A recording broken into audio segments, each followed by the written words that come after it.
All right, good evening, everyone. I think we are now live here on the stream on YouTube. And thanks for joining the Justice in Peace's guest speaker series. Today's guest is the MP from Scarborough Rouge Park, so MP Gary Anandasangaree. Thank you very much for joining us. All right. Glad to be here, everyone. Perfect. And perhaps you can give us a bit of background as to what's going on in Scarborough Rouge Park and a little bit about yourself for the students who may not know you. Sure.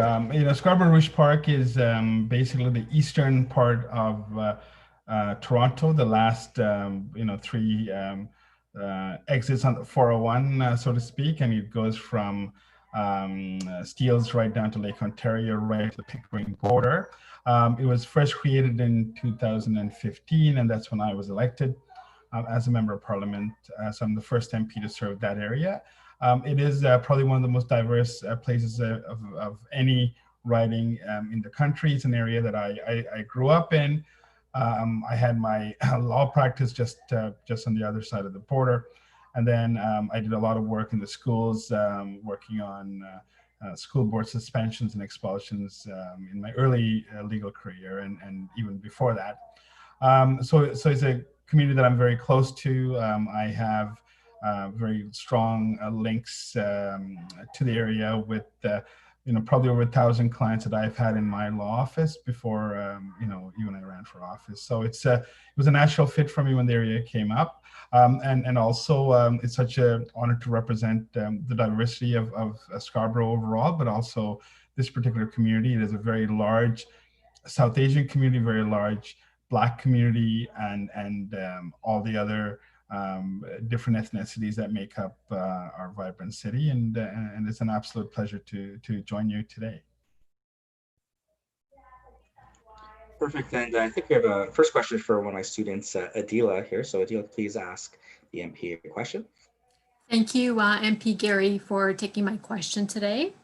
I just wanted to know, what was the transition from practicing from a lawyer going into politics, and what were some of the challenges, if any, did you face, or was it an easy transition for you?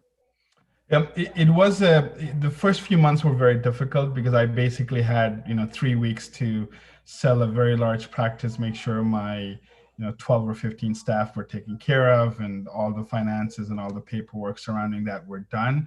So it was a mad rush. And I was lucky to have someone who was able to take over my practice. Many are not in that position, and that would have taken much, much longer to wind down. As you know, the Law Society rules are very strict in terms of how practice should be wound down or transferred. So I was fortunate to be able to get the right person to take over to succeed me. In terms of the workload itself, I think the practice of law definitely helped me prepare for the vigor of being in office. Different challenges. You're away from home a lot more. I spent a lot of time in Ottawa. So 1/3 of the time I'm in Ottawa, and then I'm also traveling to other places. So that takes away from home life, and that's very difficult. And the pandemic, in a sad way, has been one of the mixed blessings of the pandemic, is I was able to spend more time at home. But the transition itself was, I think, was smooth, and it's a continuous journey, because there is no program to prepare you to be a politician, a member of parliament. So in many ways, we're continuing to learn, but also continuing to be challenged by the daily issues that confront us. And I think all the things that I picked up along the way in my life, both in my personal capacity and my personal experiences, as someone who's Tamil growing up in Scarborough, to someone who's had challenges with the criminal justice system, the education system, I think it all prepared me for the daily challenges that we see in government, and I'm able to look at things probably in a different way than many who have not experienced the things that I have experienced in my life. Thank you for answering my question. Thank you. So I used to remember, I think, driving up Markham Road, and you have that big billboard there. But I got the real hot button issue here for you, MP Gary, is what's the best place in Scarborough to get a beef patty? Oh, there's so many.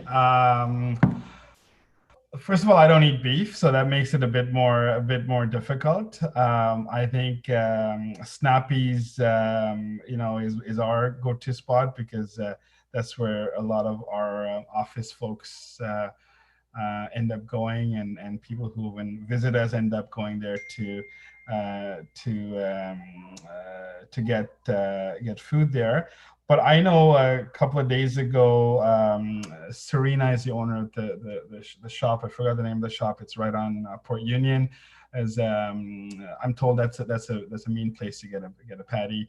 It's called Patty Stop, Yeah, I Patty think, and Stop. Patty I Stop, think and even right it's on. even got Drake's It attention. apparently got Drake's attention as well. So I got to confess, because I don't eat beefs. It's one of those places that I haven't been to, but definitely look forward to dropping by soon.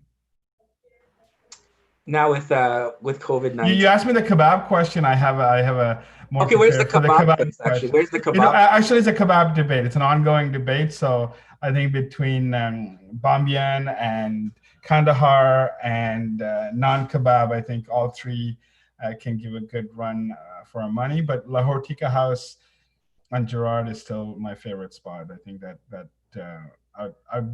they outdo everyone, but I think in Scarborough we have some really good choices.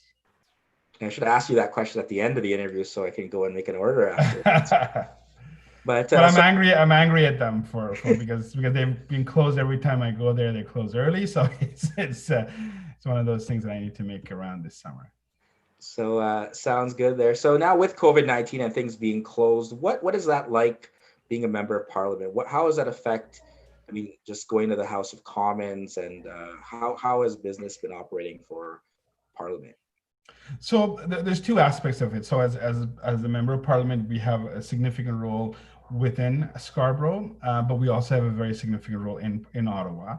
Many of the functions in Ottawa have gone virtual, so we've been sitting virtually in parliament to talk about debate issues, and we've been meeting. We're meeting 4 days a week. And our committee, and I'm assigned to the Indigenous Affairs Committee, and that committee has been meeting regularly as well, twice a week. The challenge, I think, for us have been locally is to make sure that all of our people are taken care of. There's adequate support for especially the most vulnerable, our senior population. We had an outbreak in one of our homes, and over 53 people died. So it was part of the Canadian Armed Forces report. So that really brought home the enormity of the challenge, and of course the lack of preparedness I think we had towards our senior population. So I put a lot of time into advocacy to make sure that we're establishing national standards, and that continues to be one of my ongoing work. But of course, in the middle of the pandemic, the ongoing pandemic, the world often forgets is that of racism. That came to light with the killing of George Floyd in the U.S., and then of course a number of horrendous incidents in Canada involving the RCMP. So again, I was able to engage on that file. I went to Ottawa. I typically have been working out of here, but I felt I needed to register my voice personally in Parliament. So I went to Ottawa first week of June, and I made a statement in the House. And then the following week, I was able to join the Committee on Public Safety, and I was able to directly ask the Commissioner Brenda Lucky, who's the Commissioner of the RCMP, some very specific questions related to racism. Obviously, the conversation I think needs to move beyond, whether systemic racism exists, to how we address systemic racism, and I think that's been the challenge I think for many police services, and I think that conversation I think is long overdue. And I'm hoping that this is a moment that we capture this moment, we seize it, and we make some concrete changes. Policing is an integrated issue within the criminal justice system, so it's one aspect of it, and certainly an important and pronounced aspect. But there are other parts of the criminal justice system that disproportionately affects in Canada, Black and Indigenous people in a very harsh way, but of course, all racialized people to a lesser degree. So that's kind of what I've been working on, and I've had a lot of conversations on this with stakeholders. Even before this, I developed, or as part of developing the anti-racism strategy for the government, which was released last year, and we were able to consult Canadians across the board to come up with a strategy, and of course it just in its infancy, and I think this is all the attention's definitely highlighted the need for the strategy to be implemented in full force. Thank you for that. And I think Idris here has a follow-up question related to that. Yes. Hi, Idris.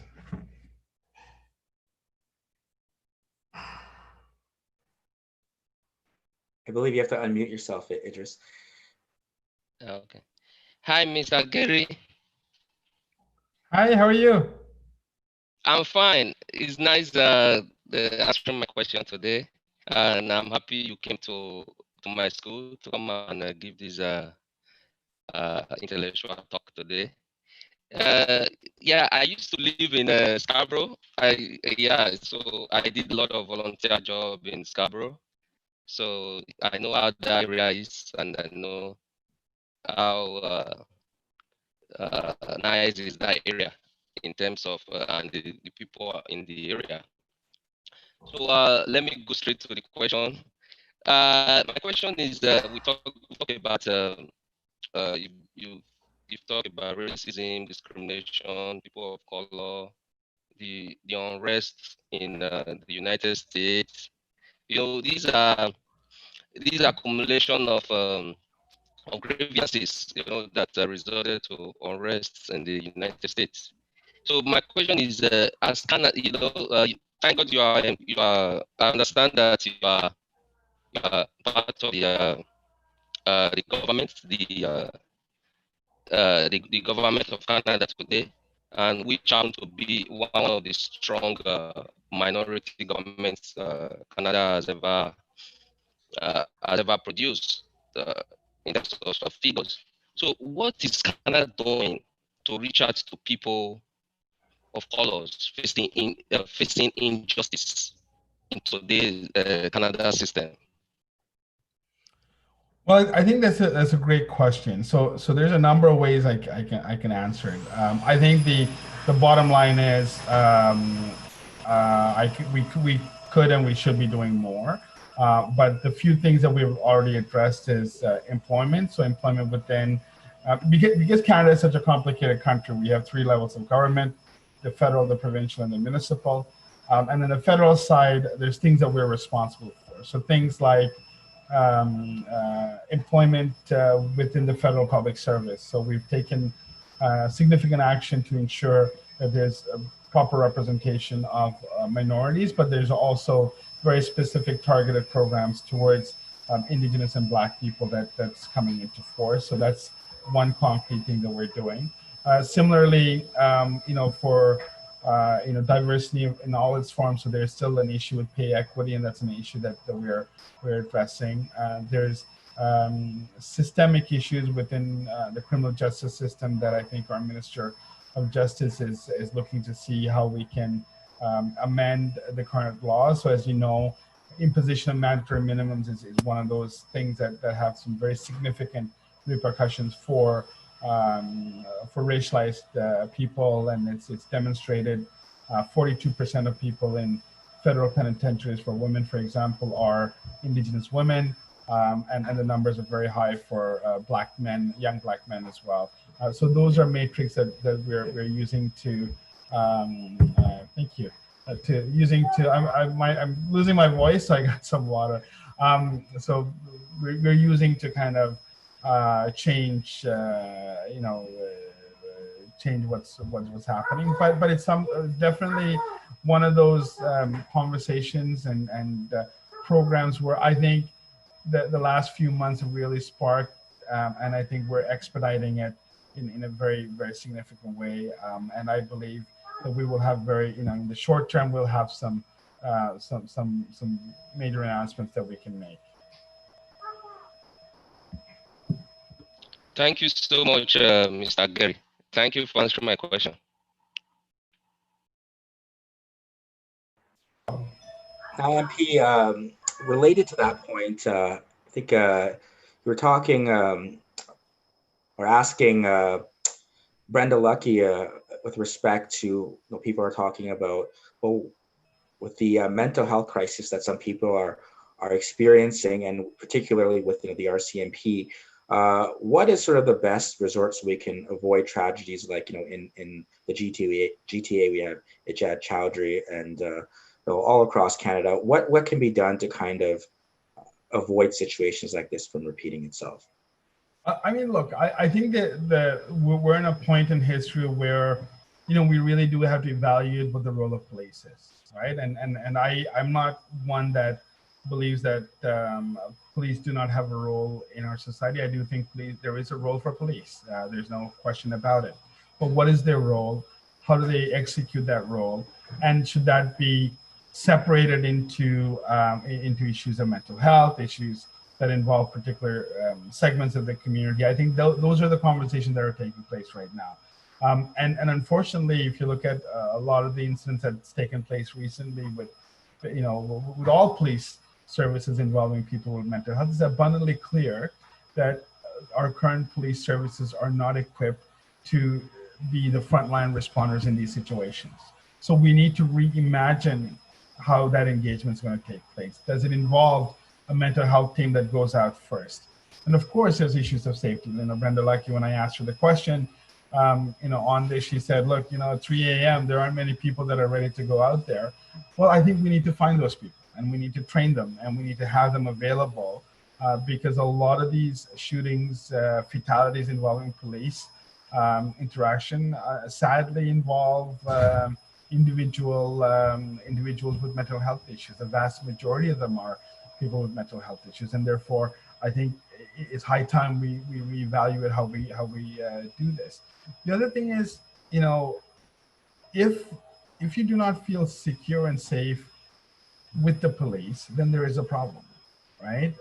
And I think that confidence needs to be built, and that needs to be built by making sure that trust is built over time. I'm no longer believe it's just about training. I mean, training is one aspect. You can go in and do anti-racism training. You can do anti-oppression training. That 2 hours or 1 day or half a day of training or 1 week, it's not going to cut it, right? It's going to be much more deeper than that. So you need training for people on mental health issues, on how to deal with someone with schizophrenia, how to deal with someone who may appear to be erratic and who's reacting to something else that's happening, perhaps in a violent way, but perhaps just seeking attention. So how do we address it so that we can ensure that people are supported, but at the same time are not not just thrown away in jail or shot or killed, without being able to provide the right level of support available in our societies. Perhaps a follow-up to that, one of the students was asking about street checks and carding. I mean, it's more so provincial, but what are your thoughts on with respect to that? Well, it's still a live question federally, and I think it's a live question, in all jurisdictions. Carding is wrong. Profiling is wrong. I have someone who's been profiled in Scarborough by the police when I was much younger. I do think it has significant, impacts on individuals, and that's what we need to, address. And I'm pretty confident that I think we're working on addressing that, through the government.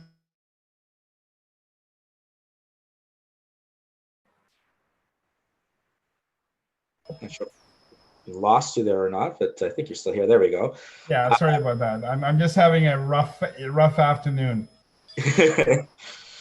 Well, it is Friday there. My contractor shows up 4 hours late, and anyway, he's anxious. So No worries. So, MP, then with respect, we were talking a bit before about COVID-19 and how has it been like specifically in interacting with your constituents during this time, right? And you mentioned people coming to you with some issues and how the House was operating, but how have you found sort of this maybe more Zoom-like reliance of interactions? How has that happened in Scarborough Rouge Park? Well, it's been tough, right? I mean, there's no question it's been tough. It's been tough for families. It's been tough for people who are homeschooling the kids. And it's been tough for people working and doing everything else. So it's one of those things that I think all of us are coping with, and I'm not sure if all of us are finding the right balance. I know people are anxious to deal with kids going back to school, for example. People are anxious about their jobs. So it's been difficult, and I think for me, I'm a very like very hands-on person. I like to meet people. I love shaking hands. I love going door to door. I love having we have barbecue with 3,000 people each summer, and we miss all of that. We miss the festivals. We miss all kinds of interaction. And then we're at a point where we're looking for it to come back. And then I know we'll come back soon, but until then, I think it's still going to test our patience and our resolve. I think overall, I think we've done extremely well in relation to other countries. But it's not over, right? So we still have a few more months to go, and I'm confident we'll get through it. Now, how was in Scarborough Canada Day celebrations? How was that like for you, related to those festivals you were It mentioning? was tough. It was tough, right? We usually have 1,000 people, right? You usually have 1,000 people at these couple of thousand people on Brimley Road, and we do a big parade. But we couldn't do that, right? And that's been really, really tough. Now, students were asking, I guess, a concern about accessing benefits like CERB and even like the related to that, the Canada Child Benefit, programs for students. And then there's concern about the proposed bill C-17 and the possibility of kind of being caught up in potential charges, or it could affect temporary residents, or caught up in sort of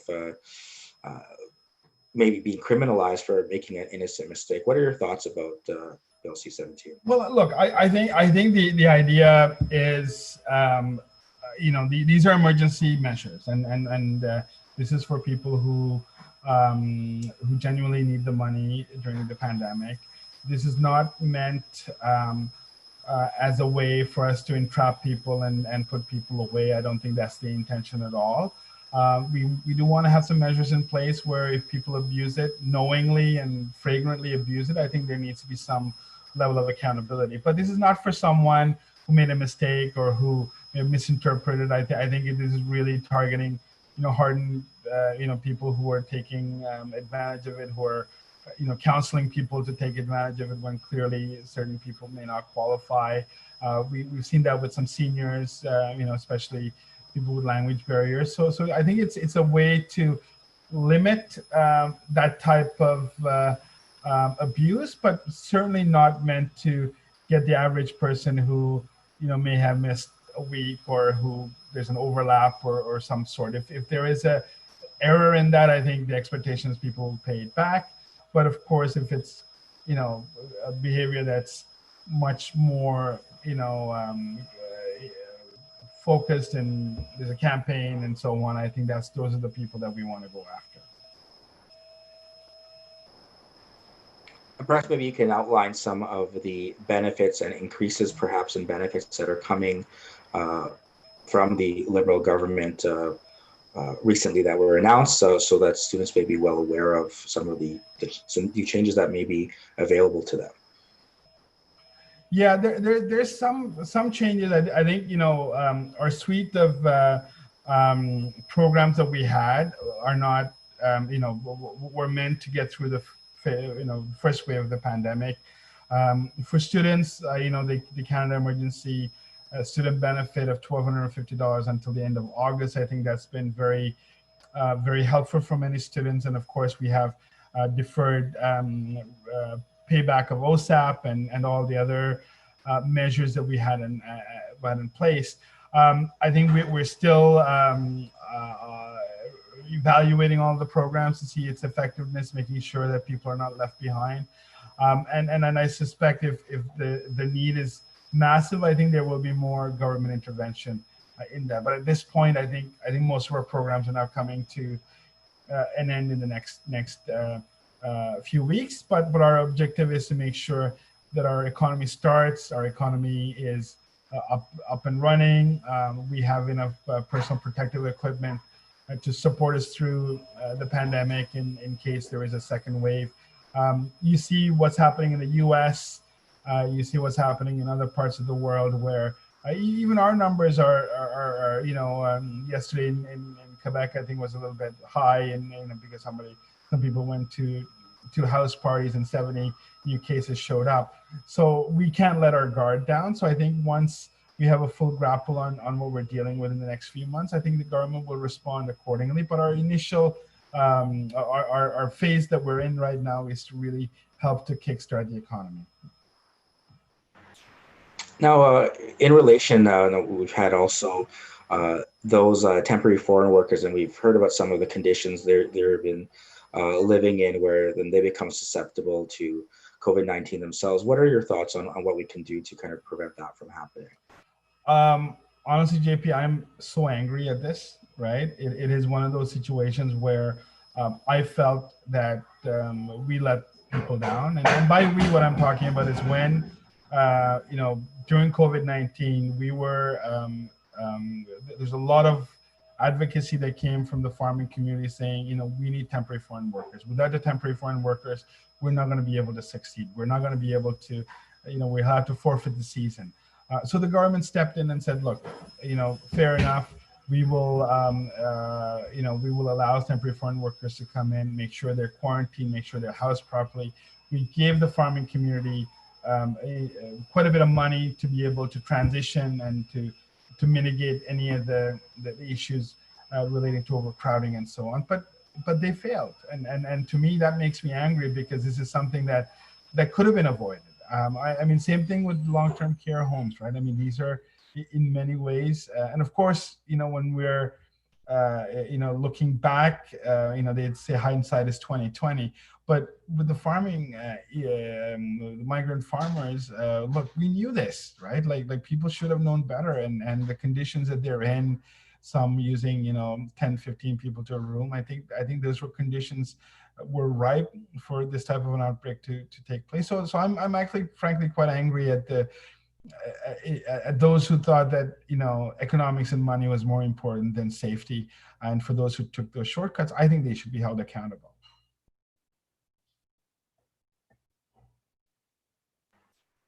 Now, we pride ourselves in Canada on having accessibility, inclusion, and equality. Some people are saying, well, maybe our immigration policy can better reflect some of those ideals. What are your thoughts on what we can do in terms of our immigration policy, especially in the landscape we have right now with COVID-19 as a backdrop? There's a lot I could talk about immigration. My focus on immigration throughout my life in Canada has been the protection of refugees. So for me, that is my primary focus area of protection, and I think Canada needs to do more. I think we do more than any other country, but I think Canada still can and must do more to help refugees. There are close to 80 million people who are displaced around the world. Many millions, I think 25 million or so who are refugees. I've visited many of the camps. And I think we need to do a better job in settlement. I think the world needs to do a better job. And I think Canada definitely does do its part. I think I would want Canada to do more. In terms of actual reform, I think, there's areas where I think we do benefit from people's labor. Migrant farmers are one example. There's living caregivers and others, who have a very hard time coming in and settling down. The immigrant experience itself is often difficult for many because if they're qualified in their home country, they have to come here and requalify, and sometimes that takes years. Sometimes that never happens. And I know many people who were professionals in a different country who came here and who are doing, different types of jobs because they couldn't land something in their profession. So I think for us, we've done a lot to change the system. I think there was a mean-spirited system when we took office in 2015. We brought in 40,000 Syrian refugees, and we basically told the world that we're open. And we're at a point now where I think there's more that we need to do, especially women, especially members of the LGBTQ community who are very vulnerable. And of course, those who continue to linger in refugee camps, as well as those who are in Canada who are still undocumented and who need to regularize their status. Perfect. And if there was one thing with respect to refugees in particular, right now, there's some concern again with what law that was passed in China for those from Hong Kong, or even Canadians who may have dual citizenship. What are your thoughts, or what are the government's sort of thoughts, if anything, right now on what can be done to protect those people? Well, I think there's definitely calls for people in Hong Kong. I know the UK and Australian governments are thinking about taking steps. Canada has welcomed many people from Hong Kong over the years, and definitely they're welcome to come to Canada, I think, through the means that are available. There is no shortage of desperate people seeking desperate measures to get to Canada, and I think sadly the way our system works is if you get here, we'll consider you, but it's harder for us to resettle you from another country. And I think that's what we need to do more of, international resettlement, especially prioritizing people who need protection. And I think that's the work that I do. There's academics who are at risk, there's journalists who are at risk routinely, and even in Hong Kong, they're the first ones who are being attacked, and I think we need to protect them as much as we can. And Canada should be welcoming them. Now recently with COVID-19, we're seeing a lot more engagement on a virtual level, and we were talking about this before, but in particular, we had 20,000 people tune in to watch criminal trial there, the Therio decision. Have you looked, or has the government looked at how can we sort of use, and another good example of this is, we were talking about Canada Day before, and you had virtual swearing in citizenship ceremonies. Are there any other ways, is the government looking at, we can kind of build on this and get sort of more engagement virtually? I think there'll be a lot of consideration about how we work, where we work, the nature of work itself, the nature of interaction. I'm a strong believer in personal relationships, and I think it's hard to build a virtual personal relationship. And I think this is where I'm a strong believer that 100 people standing and taking the oath is different than doing it virtually. I think we make do because of the circumstances and the cards that we're dealt with the pandemic. But ultimately, we want normalization of many of the routine functions. I have a wedding tomorrow where, I have two weddings tomorrow, in fact, and they're both people very close to me. And of course, it's not going to be the same as weddings of the past. I have a good friend's father passed away.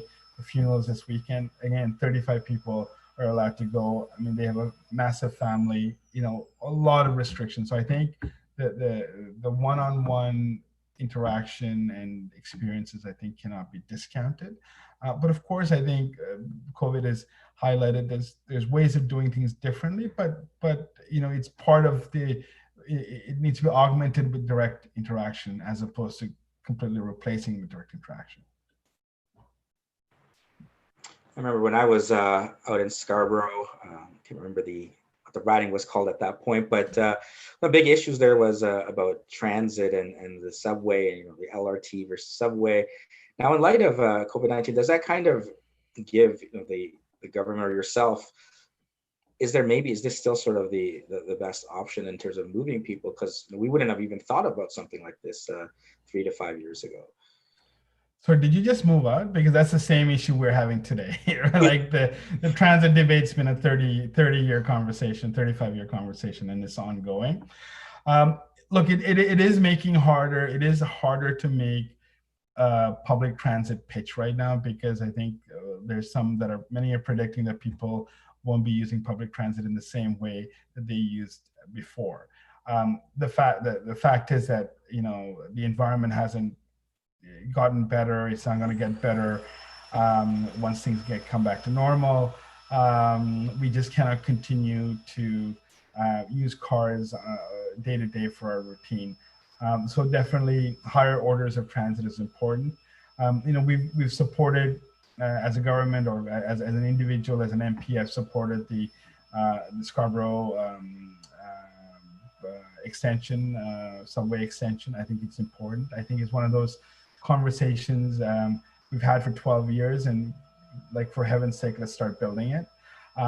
But what is important is, on top of it, we need the LRT East extension that goes from Kennedy subway all the way to Malvern. And I think that's what people need to get them to and from their places of work or school faster.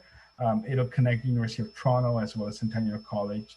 Those are both hubs in our community. And I think that's a type of investment that we need. And that's a type of transit I think that's required. We can't build transit overnight, but we can definitely build it, over a period of time. And I think that's what we need to do. Perhaps related to that, someone wanted to know about specifically funding more community outdoor hubs, like basketball courts, splash pads, soccer field, things like that. Again, given sort of what's happening right now, does that sort of change if those were things that were in the works, or? Not right now, because I think we're still in the recovery phase and are getting into the restart phase. So it's going to take a little bit of time for us to get there. One thing that I heard was that the Central Park was built right after the Spanish flu, the pandemic in the early 1900s, and open spaces. My point is, open spaces often result from pandemics, and I think it may be an opportunity for us to look at how do we expand the Rouge National Urban Park, or how do we expand more park space, more bike lanes, more ways that people can get healthier and stay distant and still have an outdoor experience, even if they live in a big city.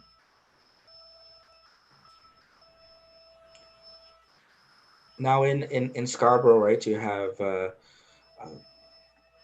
again, we were talking about virtual connections, but you were mentioning sort of an older population as well. Have you been able to try to kind of connect over the phone as an alternative with your residents that way, or what have you found in terms of kind of bridging that your people person, right? So what have you done? Sort of we did a voice drop. We've been doing town halls. We kind of stopped it for the summer, and we'll probably start again in the fall. But we kind of are trying everything. I mean, our ways of connecting especially with seniors used to be to go to the local church, to go to the mosque or the temple, and those have been, most of them have gone virtual. So it's a difficult time to connect with them. Many of them are isolated. Many of them are, scared to get out. So it's been a bit more difficult, and they're less technologically inclined. So it's harder to put them on a Zoom call. I try to get my mom on Zoom. It's not something she's able to do, but you can still call her. But Zoom gives us a little bit of a better experience and than someone just calling on the phone or texting, for example, right? So it has been harder, and we do worry about them, and we're trying to outreach as much as we can. We write to them. We've written to them twice already, and we'll continue to engage them in other ways. Now, once we do get through this, and I guess we're hoping the light at the end of the tunnel is near. What are some changes in terms of what this experience has done that you think can be incorporated into the government, or is it perhaps going back to what we were doing before? What personally that you see something to champion coming out of COVID-19? I hope there's more work flexibility, right? When people are able to have more flexibility to work from home, they're able to have more flexibility in going to work. Hopefully, we will have take better care of our environment, take better care of ourselves, find that better balance in work, life, family balance that I think people always struggle with. And then overall appreciate the things that we have, because we have a lot to celebrate. We have a lot of we have abundance. Most of us have abundance of things in relation to many other people around the world, and I think maybe we need to reflect on that and see how we can help those who are less fortunate, but also how we overconsume perhaps, and look at ways how we can live more modestly. Someone was asking about clearing the backlog with some immigration cases that were sort of pending, and we've mentioned kind of virtual things, but do you have any other suggestions of how we can get through the remaining backlog that exists, in particular, those maybe who in the Scarborough Rouge Park community who are waiting for decisions and been waiting for a number of years? I mean, things are starting to move again, and if there's any particular cases involving individuals, and the individuals are they can, from the writing, they can contact us, and I do think that there's some initial movement that we see taking place. Now, do you ever miss practicing law? Do you miss the life of No, I don't. Not at all. What kind of brought you perhaps into the legal profession initially? Well, I think there was a lot of things that happened. I did a lot of work around safe schools, right? So suspensions. I used to run a youth organization. So there was a lot of issues around youth that I dealt with. So even the recent decision by the provincial government to de-stream, I was very excited to hear that, because I think it's long overdue, because it does affect racialized people adversely in relation to others. And for me, it was a way to kind of, it was my passion. It's what I wanted to do all my life. And I think when the opportunity came to go to law school, I was able to go and still work on many issues that I cared about, many of the social justice issues. So I did a ton of work with the school boards and safe schools suspensions, and then a little bit of work with the Youth Criminal Justice Act, and then more international human rights work later on in my career.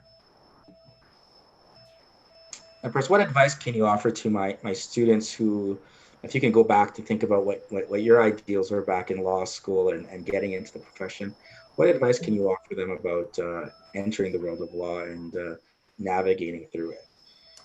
Well, it's a tough start, right? It's a tough start. I think you need to be true to your name, because in law it is your name that's on on the door. Even if you're working for a firm or working in collaboration, it's still your name that's you sign off. So do it with integrity, do it with pride. Don't take shortcuts, because especially in immigration law, it does affect people directly. It has sometimes has deadly consequences if somebody makes a mistake. So do your best and don't take any shortcuts. You just mentioned immigration law, and I think one of the things, and when you were on, I believe in the CIMM, it came up about the ICCRC and immigration consultants, and I know they're kind of transitioning to a college, but particularly my paralegal students have kind of a little limited scope in what they can do in immigration on their own compared to a consultant, compared to a lawyer. What has happened? I think maybe that's been 2 years now. Has anything kind of come back at the CIMM, or is that still kind of? I think for all regulatory bodies, we expect action, right? So what we don't want, and I think that the frustration with immigration consultants we had was that there were many allegations and they weren't properly investigated, and there wasn't due process, and there wasn't a strict level of adherence to professional practice, and we expect that, right? So if you're a professional, if you're putting yourself as a paralegal or as a immigration consultant or as a lawyer, there's a public trust element that needs to be upheld, and we felt that was lacking. And we hope that the new changes will improve it. I know Queens is launching its program in January, and I think there's other qualifying programs that I think will definitely improve the standards that are expected of professionals, and of course, like the students that you have who want to do their best. I think they need the right training, and I think this is what I think our message was. Make sure if you train them properly, then they will adhere to the standards of practice that are set forward. Students were wondering if, especially in your writing, that they want to volunteer within the community there, or working under for you in Scarborough Rouge Park. Is that still kind of happening now in this sort of COVID-19, or how can they do so in our current times? It's hard, right? And a lot of it is virtual. So, for example, most of our volunteers are now parked. But there's other volunteer opportunities at the food bank and other places. And I think I'm encouraging people to improve their skills, right? Take some extra courses. Take, if you don't have expertise in Excel, get the expertise in Excel. If if you're shy about speaking, maybe this is the time to do a speaking engagement and hone those skills, because I think once things open up, I think the volunteer opportunities will naturally flow as well.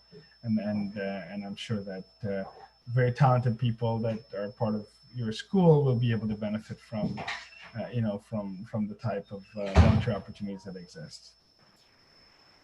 Now, is there anything you're hoping to accomplish during the rest of your term that you've set as a priority for you? I mean, notwithstanding the backdrop of COVID-19, what are the things that you're hoping to do, and specifically for the people in Scarborough Rouge Park? Well, I think we will continue, I think, on the anti-racism front. That's the work that I've done, and I want to continue and make sure that we have some achievable, we have some proper results from there. I also want to make sure that, transit is front and center, and we do have a transit plan that we can support. So we're waiting for the province to give us the right specs and so on, and to be able to negotiate something that will give us a higher order of transit in Scarborough that includes the LRT East. The challenge for us is these are all local issues that need to be developed and implemented by local government. So as a federal government, we can support it by funding it, but we need the plans in place. And of course, national standards for long-term care is something that I think is so overdue and something that I will continue to fight for. Perfect. So thank you very much, MP Gary Anandasangaree, for coming and speaking with us. Really appreciate you taking the time and joining us. Perhaps you have any final words of advice or wisdom or anything you'd like to share with my students who enjoyed this talk. Please let us know, and all the best to you in your continued work. Thank you, JP, and thank you to all of you, and of course the students that are listening online as well. Thank you. I hope, I wish you all the best, and I look forward to seeing you at some point in person. And maybe I'll come and speak to you one of your classes at a later time. So good luck. Thank you. Thank you, JP, for this opportunity, and have a fantastic weekend. You too. Take care. Thank you. Bye-bye. Thank you.